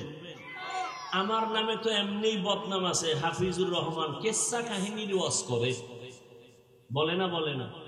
বলে। যারা বলে ওরাও সিফায় দাঁড়ায় দাঁড়ায় শুনতেছে কি কই। সাথে পাইলে সামনে ফেলে জিগাইতাম তুই আইছো গা, খোদায় আনলে করুন কি? হ্যাঁ, বান্দা চাইলে কিছুই হয় না, আল্লাহ চাইলে। যে আবু জাহাল আমার নবীর দুশমন, ঘুরে ঘুরে ঘুরে ঘুরে বলে মুহাম্মদের কাছে যাইবা না, পাগল হয়ে গেছে। ওই আবু জাহিল্লা রাতের গভীর নবীর ঘরের কিনারায় গোপনে দাঁড়ায় দাঁড়ায় রহমতের নবীর জবানে কোরআন তেলাওয়াত শুনে। কি আবু জাহাল, তুমি আবার গালি দিয়ে আবার ভিতরে গোপনে চুরি করে শুনো কেন? যতই বিরোধিতা করি জবান মুহাম্মদের এত মিষ্ট, তেলাওয়াত শুনলে কলিজা ঠান্ডা হয়ে যায়। নবীর তেলাওয়াত কত মজা। আমগো তেলাওয়াত, মক্কা মদিনার ইমামের তেলাওয়াত করে আর মানুষ কাঁদতেছে, তাহলে নবীর তেলাওয়াত আরো কত মজা হবে। আলহামদুলিল্লাহি রাব্বিল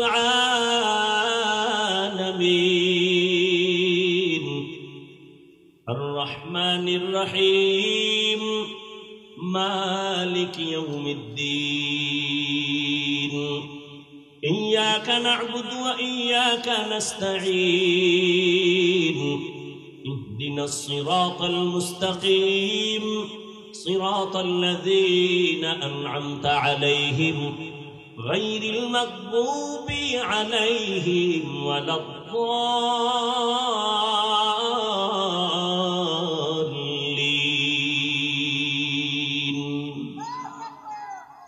আল্লাহর কালাম।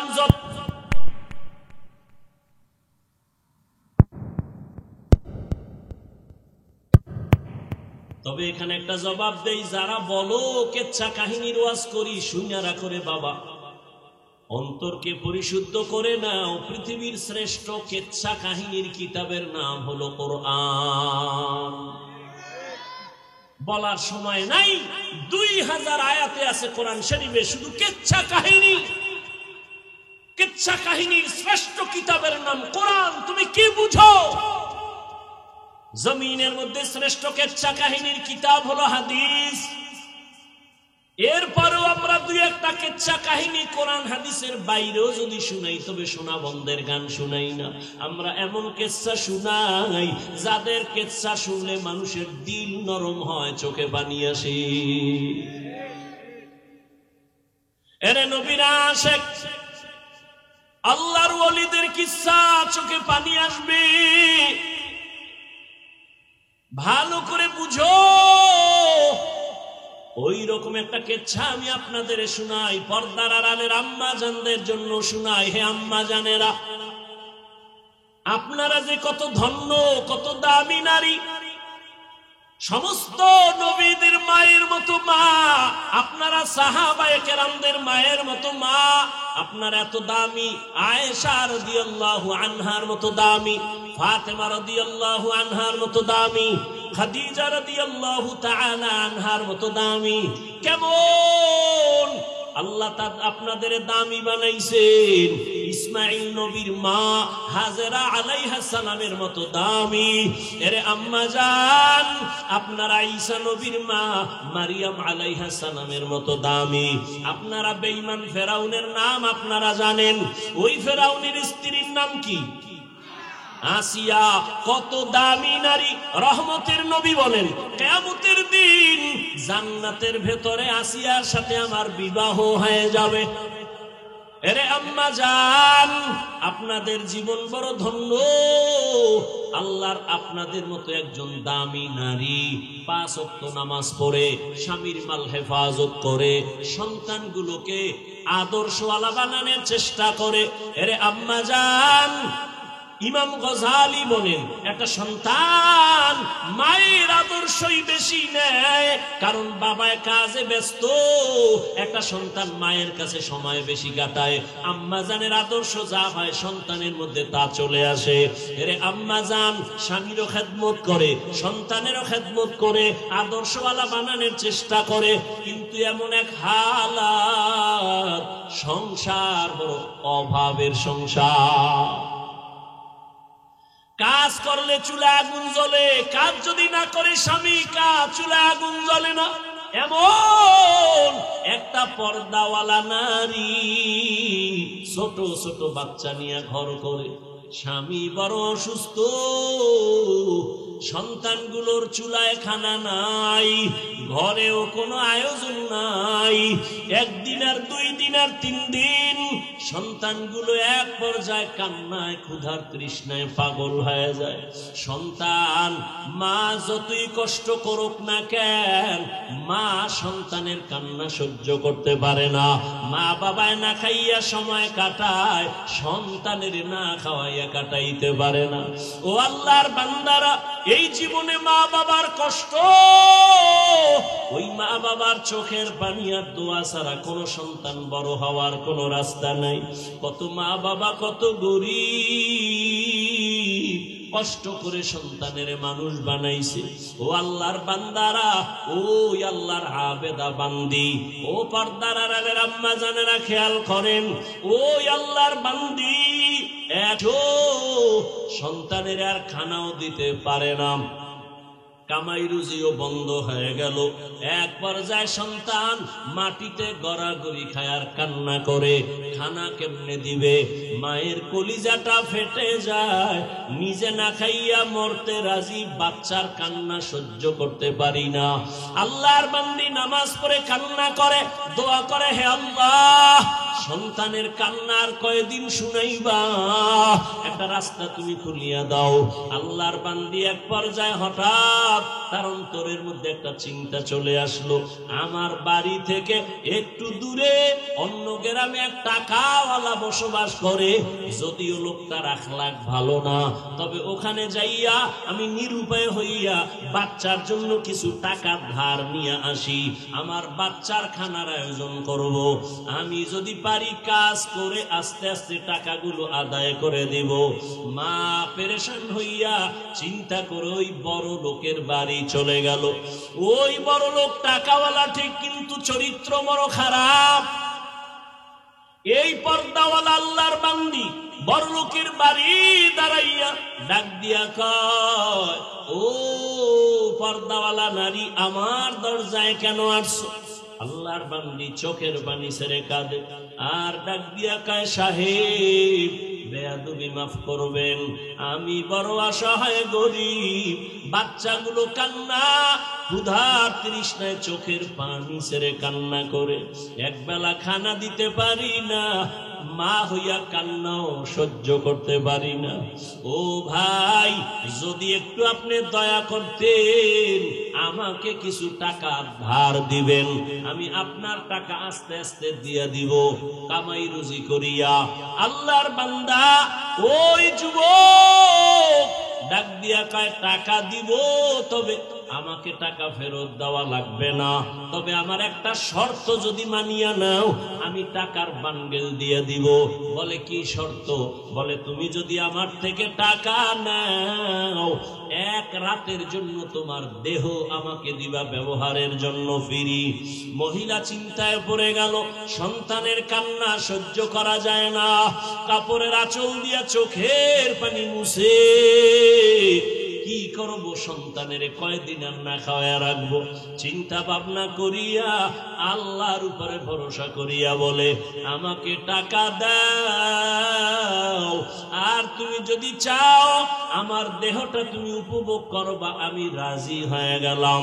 কিন্তু মনে মনে কাঁদে, হে মালিক, তুমি কুদরতের দ্বারা ইজ্জতের হেফাজত করিও। ওই আল্লাহর গোলাম আখলাক চরিত্র নষ্টওয়ালা টাকার মালিক এই কথা শুনিনা বড় খুশি। টাকার বান্ডিলটা হাতের মধ্যে দিয়া বলে, চলো। তার অন্দর মহলের মধ্যে ঢুকাইয়া একটা রুমের মধ্যে নিয়ে বসাইয়া টাকার বান্ডিল পাশে রাইখা দরওয়াজা জানালা বন্ধ করে দিল। এরে নবীর উম্মত, ওই মহিলার গায়ে এখনো হাত লাগায় নাই, টাচ করে নাই, কিন্তু ওই গুনাহগার বান্দা দেখে মহিলা বসে বসে হাউ মাউ করে কান্না করে আর চোখের পানি মুছে। এবার ডাক দিয়া কয়, রে বোন, তুমি কেন কান্না করো? আমি তো তোমারে টাচ করি নাই, তোমার টাকাও তো আমি নিয়ে যাই নাই, তুমি আবার কেন এই রুমের মধ্যে বসে কান্না করো? আল্লাহর বান্দি চোখের পানি ছেড়ে কয়, ভাই, আমার এই জীবন, আমার বাবা বড় কষ্টের জীবন দিয়ে আমাকে বড় বানাইছে, আমার জীবনে একটা চরিত্রের কলঙ্কের দাগ নাই। আজ আমি সন্তানের খানার জন্য নিরুপায়, আমি সন্তানের মায়া সহ্য করতে পারি না। একটা মা সন্তানের দূরে রেখে যত ভালো খানা ঘরে তৈরি হয়, মা কখনো মুখে দেয় না। সন্তানের চিন্তায় বড় ব্যস্ত, আমি মা ভালো খাবো না জানি সন্তান কত কষ্টে জীবন কাটায়। মা ডাক দিয়া কয়, রে ভাই, তুমি আমার শরীরের মধ্যে টাচ করো নাই, আমার জীবনে আমাকে কোনো বেগানা টাচ করে নাই। আজ আমার কপাল এত খারাপ, আমার সন্তানের খানা ক্ষুধার তৃষ্ণা আমি বাধ্য হইয়া তোমার সামনে আসি। তোমাকে দেখি তুমি দরওয়াজা জানালা বন্ধ করেছো, কিন্তু আমি তো ভয় পাই আমার মালিক দুনিয়ার কেউ দেখবে না, তবে আমার আল্লাহর দেখার দরজা কেমনে বন্ধ করবা? আমার আল্লাহ তো কোরআনে ওয়াদা করেছেন, ফাইনামা তুআল্লু ফাসাম্মা ওয়াজহুল্লাহ। ওরে বান্দা, তুই কই দৌড়াইতেছো? যেদিকেই যাবি সেদিকেই আমি আল্লাহ হাজির। ওয়া হুয়া মাআকুম আইনামা কুনতুম। আমার আল্লাহকে ফাঁকি দেওয়ার কোনো উপায় নাই। ওরে আজ আমার জীবনে কেউ আমার শরীর টাচ করে নাই, গুনার আসর লাগে নাই। আজ আমার কপাল কেন এত খারাপ? সন্তানের অভাবে পড়িয়া আজ আমি একটা জিনার জন্য রুমের মধ্যে আটকায়া গেলাম। আমার মাওলা কি আমার ইজ্জত রক্ষা করবেন না? মহিলার কান্না এত বিভোর, রহমতের নবী হাদিসে ঘটনা উল্লেখ করেছেন। ওই মহিলার কান্না ওই বড় জিনাকারের অন্তরের মধ্যে দাগ কেটে গেল। ওই জিনাকার একটা চিৎকার দিয়া কয়, ও আল্লাহর বান্দি, তোমার জীবনে কেউ টাচ করে নাই, এমন জায়গায় তুমি আছো, এখনো আমি টাচ করি নাই, মাত্র আমি একা। তোমার শরীরে একজন ব্যক্তি টাচ করার জন্য রুমে ঢুকাইলাম। একজনের কারণেই যদি তুমি আল্লাহর আযাবের ভয় পাও, তো আমি বান্দা তো জীবনে একটা না দুইটা না কত শত শত জিনা করেছি। আমার এই চোখ দিয়া কত জিনা করেছি, জবান দিয়া জিনা করেছি। মনে হয় যেন আমার পশমের গোড়ায় গোড়ায় গুনার আগুন লাগানো। এই জীবনে কত অন্যায়, কত অন্যায়, এই জীবনে কত বেগানার সাথে কথা বলেছি। আমি একজন আর দুইজন না কত শত গুনাহ করেছি, জিনার শিকার করেছি। ওরে তুমি যদি এক জায়গায় আইসা এখনই কান্না করো আল্লাহর ভয়, আমার তো গলায় রশি লাগাইয়া কান্না করা দরকার। ও আমার কলিজার যুবক, ওরে ওই আল্লাহর বান্দি যদি এত ভয় কান্না করে, আর ওই যুবক যদি তওবার জন্য তৈরি হইয়া যায়, ওর এই যুবক কান্না কইরা বলে, ও বোন টাকার বান্ডিল নিয়ে যাও, আর আমাকে দেওয়া লাগবে না, আমি তোমার শরীরে আর কাজ করব না, তুমি তোমার চরিত্র সতীত্ব নিয়ে তুমি যাও, সন্তানের মুখে গিয়া খানা দাও, আমি আর তোমার শরীরে হাত লাগাবো না। তবে তোমার মনে হইল তুমি আল্লাহর পেয়ারা বান্দি, আমার মনে হইল তুমি বড় আবেদা, বড় সালেহা, বড় ইবাদত করনে ওয়ালা, তুমি বোধহয় তাহাজ্জুদ পড়ো বলে হা, তুমি বোধহয় পর্দা করো বলে হা, কয় আমি গুনাহগারের জন্য একটু দোয়া করিও। ওরে তুমি যদি আমার মাওলার জাহান্নামের আযাবের ভয় যদি তুমি কান্না করো, জানি না ওই জাহান্নাম জানি কত ভয়ঙ্কর, আল্লাহর আদালত না জানি কত ভয়ঙ্কর। মহিলা বলে, হ্যাঁ আল্লাহর আযাব বড় ভয়ঙ্কর।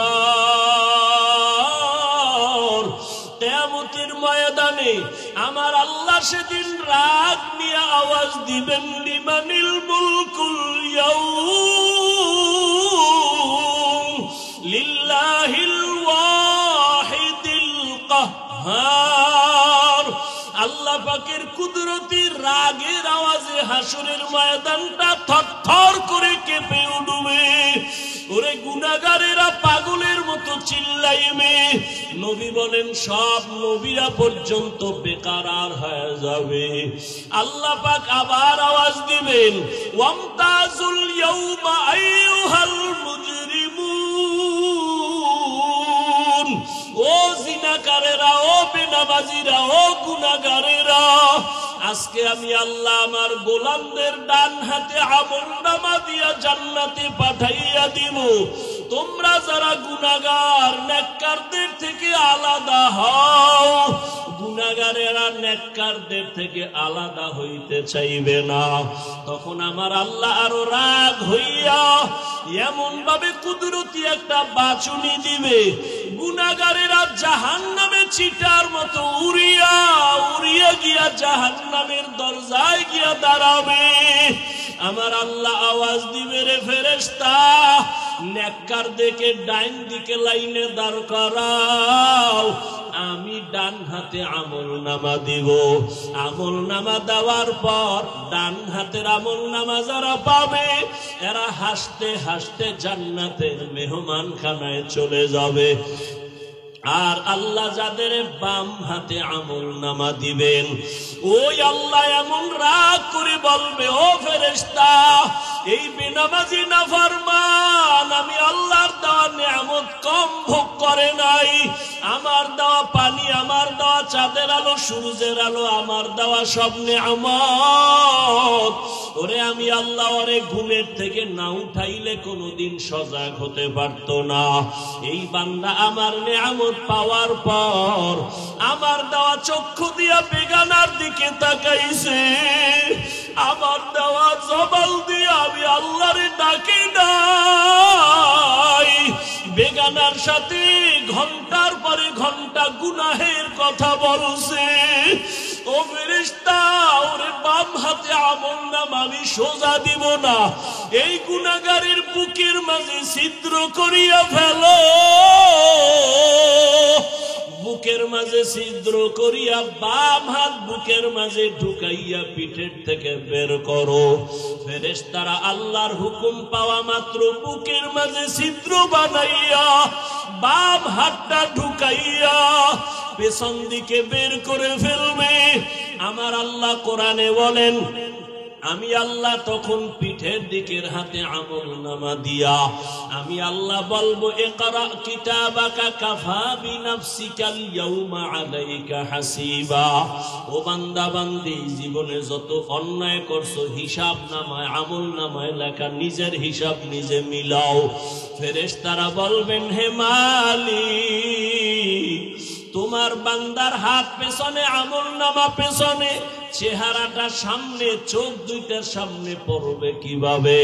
আল্লাহ আবার রাগান্বিত হইয়া বলবে, ফেরেশতা, এই গুনাহগার নাফরমানের ঘাড় ধরিয়া মোচড় দিয়া পেছন দিকে ফিরাইয়া দাও।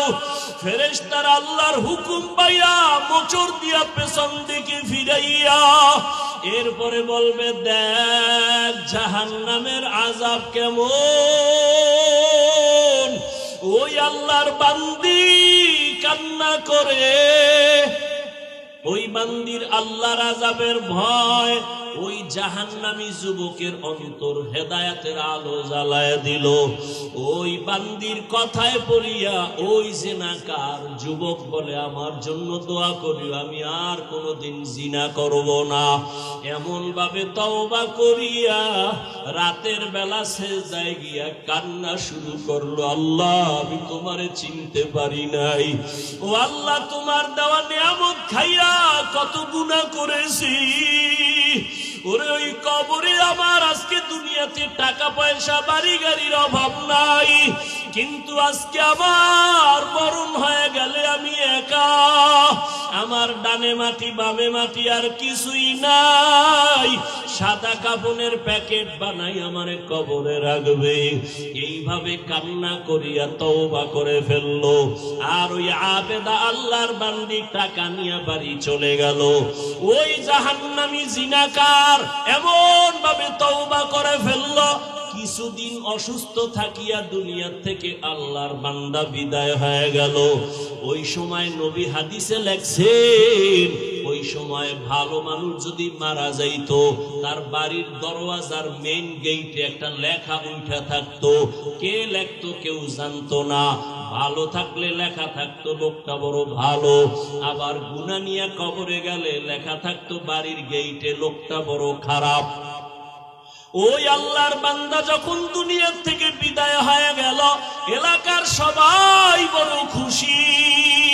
একটা গুনাহগার জালেম সন্ত্রাসী চলিয়া গেল, আমরা বড় নিস্তার পেয়ে গেলাম, শান্তির জীবনে বাস করব।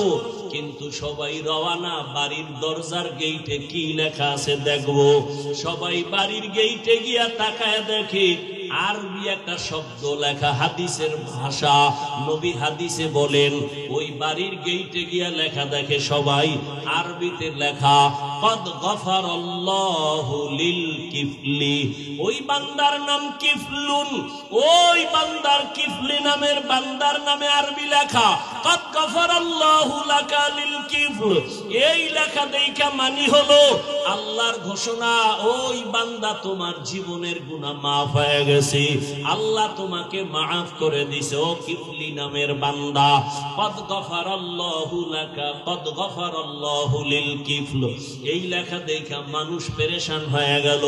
এলাকার চিহ্নিত জাহান্নামী গুনাহগার জিনাকার ওর বাড়ির দরওয়াজায় এই লেখা কেন আসলো? সবাই আশ্চর্য হয়ে গেল। আল্লাহ নাকি তাকে মাফ করে দিয়েছেন। সবাই তদন্ত শুরু করলো, ব্যাপারটা কি?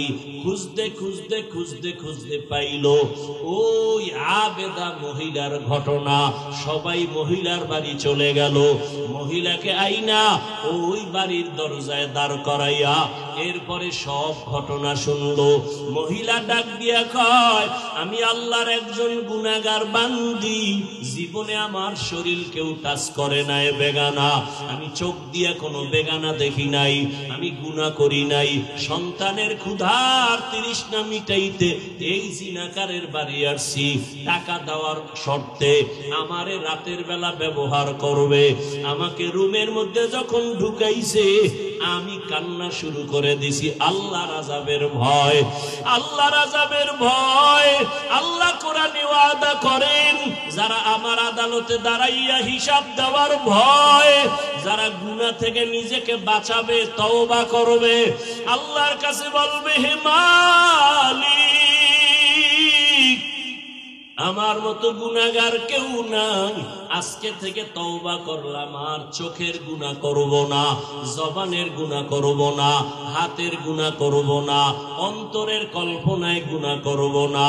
ও এলাকার মা বোনেরা, ও বৃদ্ধ বাবাজিরা, ও কলিজার যুবক বাবারা, একটু চিন্তা করো। গুনাহ করতে করতে যদি তুমি লাগাতার করো আর না ছাড়ো, এই গুনার চরিত্র তোমার সন্তানের মধ্যে চলে যাবে। সন্তানও দিন দিন খারাপ হতে থাকবে। তোমাকে দেখাইয়া গুনাহ করা লাগবে না, গোপনেও যদি গুনাহ করো সন্তানের মধ্যে ওই গুনার আসর চলিয়া যাবে। এই জন্য এখনো সময় আছে, তওবা করে নাও। ও পর্দার আড়ালের মা বোনেরা, আল্লাহর কাছে তওবা করেন। আপনার মতো কত মা কত বোন এখনো নামাজ ছাড়ে না, বেপরদায় চলে না, স্বামীর মাল নষ্ট করে না, মোবাইলে চরিত্র বিক্রি করে না। ও বাবাজিরা, ও যুবক বাবারা, এখনো কি তওবা করবা না? আল্লাহর আযাবের ভয়, হিসাব দেওয়ার ভয়। জীবনে তো গুনাহ কম করো নাই, গুনার খবর আমার মা বাবা আপনজন কেউ জানে না।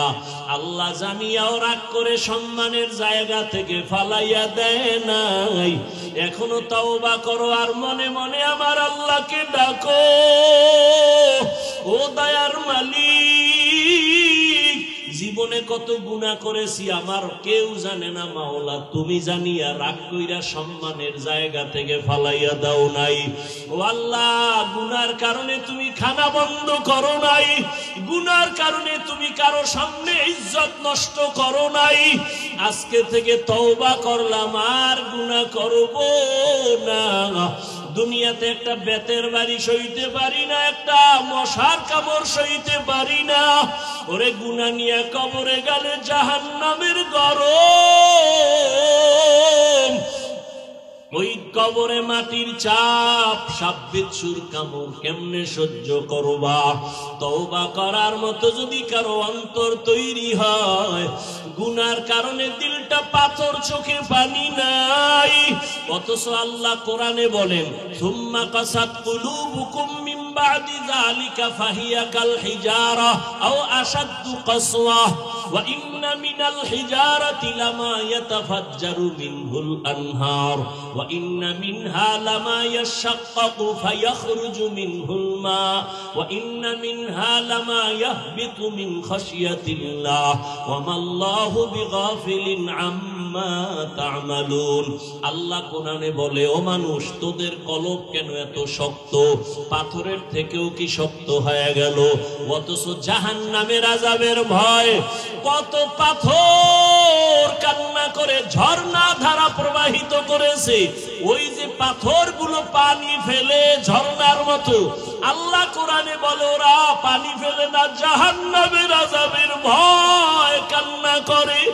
কিছু পাথর আছে টপ টপ করে পানি ফালায় আর কাঁদে, আবার কিছু পাথর আছে জাহান্নামের ভয়ে ফেটে যায়, এক জায়গা থেকে আর এক জায়গায় পড়ে যায়। আল্লাহ কয়, ও মানুষ এত খারাপ কেন? তোমার কলম কি পাথরের থেকেও শক্ত? পাথর যদি জাহান্নামের ভয় কান্না করে, তোমার চোখে কেন পানি আসবে না? ও আল্লাহর বান্দারা, 2 ফোঁটা চোখের পানি পাঠাও। ওই মা বাবার জন্য 2 ফোঁটা চোখের পানি ফেলো। গুনার কথা স্মরণ করে কান্না করো। কান্না যদি না আসে, যাদের চোখে পানি তাদের থেকে দোয়া নাও। আল্লাহর কাছে বলতে থাকো, হে মালিক, জীবনে শয়তানের ধোকায় পড়ে কত নামাজ ছাড়লাম, দাড়ি কাটলাম, বেপরদায় চললাম, মা বাবার সাথে বেয়াদবি করলাম, ভাইয়ের সাথে, ভাইয়ের সাথে, বোনের সাথে, মুরব্বীদের সাথে, ওলামায়ে কেরামের সাথে, শিক্ষকের সাথে। আজকে থেকে তওবা করে নিলাম, আল্লাহ জীবনে আর কোনোদিন মা বাবার সাথে বেয়াদবি করব না, ওস্তাদের সাথে, শিক্ষকের সাথে, ওলামায়ে কেরামের বিরোধিতা করে গুনাহগার হব না। মা বাবার দোয়া নিয়া, মুরব্বীদের দোয়া নিয়া, বড়দের দোয়া নিয়া আর গুনাহ থেকে ফিরে থাকবো। আর কোনদিন দাড়ি কাটবো না, নামাজ ছাড়বো না, বেপরদায় চলবো না। আল্লাহর কাছে 2 ফোঁটা চোখের পানি ছেড়ে দাও। ওরে কান্না যদি না আসে, ডানে বামে তাকায় দেখো কার চোখে পানি। ওরে জাহান্নামের ভয় যদি আপনার আমার নবীও কাঁদেন, জাহান্নামের ভয়, আল্লাহর আদালতে দাঁড়াইয়া হিসাব দেওয়ার ভয় আবু বকর যদি কাঁদেন, ওমরের মতো জান্নাতি বান্দা যদি কাঁদেন, আপনার কপাল কেন এত খারাপ? চোখে পানি আসে না? এখনো সময় থাকলে মা বাবার দোয়া নাও। ওরে মা বাবা যার নাই, ওই কবর থেকে তাকাইয়াছে, একটু দোয়া কখন করবা? ওরে ওই মা বাবার জন্য কি একটু দিলে মায়া হয় না? ওই মা বাবার জন্য কি একটু দয়া হবে না রে সন্তান? ওই মা বাবা কত কষ্ট করে তোমাকে আমাকে মানুষ বানাইছেন। ওই মা বাবাকে কিছু দিতে না পারলো, 2 ফোঁটা চোখের পানি দাও। ও আল্লাহ, তাকাইয়া দেখেন এই ময়দানে আপনার কোন গোলামেরা আপনার মোহাব্বত পাওয়ার জন্য কান্না করে। আয় আল্লাহ, এই শীতের মধ্যে কেউ টাকার জন্য কাঁদে না, বাড়ির জন্য কাঁদে না। আয় আল্লাহ, সবাই জাহান্নাম থেকে মুক্তি চায়। আয় আল্লাহ, শয়তানের ধোকায় গুনাহ করিয়া কাঁদে, আর গুনাহ করবে না। আয় আল্লাহ, আমাদের মাফ করে দেন। খাঁটি তওবাওয়ালা জিন্দেগি আমাদের দান করেন। গুনাহের প্রতি ঘৃণা জমায়া দেন। আয় আল্লাহ, গুনাহের প্রতি ঘৃণা জমায়া দেন। নবীজির সুন্নাতওয়ালা জিন্দেগি আমাদের দান করেন। আমিন। আলহামদুলিল্লাহি রাব্বিল আলামিন। والصلاة والسلام على سيد الأنبياء والمرسلين وعلى آله وأصحابه أجمعين يا أرحم الراحمين يا أرحم الراحمين يا أرحم الراحمين رب ارحمهما كما ربياني صغيرا رب ارحمهما كما ربياني صغيرا اللهم إنك عفو كريم تحب العفو فاعف عنا اللهم إنا نسألك رضاك والجنة ونعوذ بك من سخطك والنار আল্লাহুম্মা ইন্না নাউযু বিকা মিনাল বারাসি ওয়াল জুনুনি ওয়াল জুযামি ওয়া সাইয়্যিল আসকাম। ও দয়ার মালিক, এই ময়দানের দিকে কুদরতের নজর দিয়া তাকায় দেখেন, আপনার বান্দা উলামায়ে কেরাম, মুরব্বী, হাজী সাহেব, কত ব্যবসায়ী চাকরিজীবীরা হাত উঠাইলেন।